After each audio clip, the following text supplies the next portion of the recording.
भारत एमिति एक देश जेउठारे असंख्य मंदिर रही। भारत को जदि मंदिरर देश कह जाए तो भूल हेब नहीं, कारण एठारे एते मंदिर रही जहाकू गणिबा संभव नुहे। आम भारत रे एमिति बहुत मंदिर रही जहा निजर भव्यता एवं रहस्य पई प्रसिद्ध। आजिर एही भिडियो रे एमिति एक मंदिरर रहस्य विषय रे जानिबा जहार रहस्य पाखरे वैज्ञानिक माने भी हार मानिछंती। एमिति एक मंदिर हेउछि आंध्र प्रदेश रो अनंतपुर जिल्ला रे थिबा लेपाखी मंदिर। एही मंदिरर विशेषता हेउछि एही मंदिर 70 खंब विशिष्ट निर्माण होइछि, जहार गोटिए खंब माटी रे न लागि झुलिया परी रहिथाय। एथिपई एही मंदिर को हैंगिंग टेम्पल बोली कहा जाए।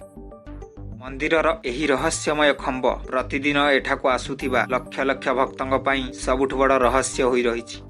कहा जाए कि एही रहस्यमय खंब तले कपड़ा को रखी गोटिए पार्श्वरु अन्य पार्श्व को एही कपड़ा टाणिबा द्वारा घर सुख समृद्धि रे पूरी उठे। एही रहस्यमय खंब को आकाश स्तंभ बोली कहा जाए।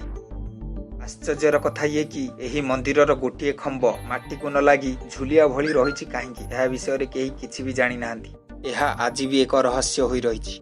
एही रहस्यमय मंदिरर निर्माण 1538 मसीह रे विजयनगर राजांकर साम्राज्य काल रे विरूपन्ना एवं वीरन्ना नामक दुई भाई एही मंदिरर निर्माण कार्य करिथिले। कहा जाए कि एही मंदिर भगवान शिवंकर रौद्र रूप वीरभद्रଙ୍କୁ समर्पित होइछि।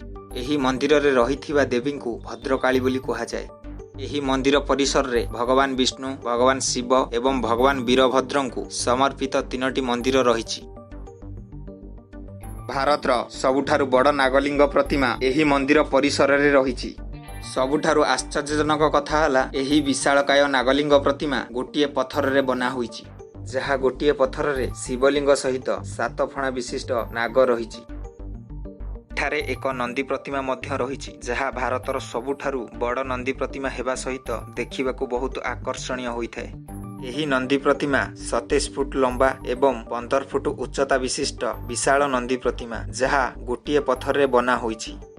एही मंदिरर आउ एक रहस्य रहिछि जहा रामायण सहित जड़ित। ये हेउछि सेही जगह जेउठारे जटायु रावण सहित युद्ध करी आघात अवस्था रे एठारे पड़ी रहिथिले प्रभु श्रीराम आसीबा जाए। प्रभु श्रीराम आसीबा परे जटायु समस्त वृत्तांत कही निजर शरीर त्याग करथिले।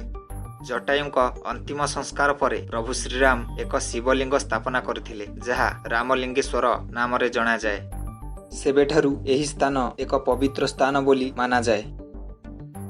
एमिति नुआ नुआ रहस्य विषय रे जानिया पई आम चैनल को सब्सक्राइब करने को भूलिबेनी। पुणी देखा हबो आउ एक नुआ वीडियो रे। जदि आजर एही वीडियोटी भल लागि थाए तेबे लाइक आउ कमेंट करिया को भूलिबेनी।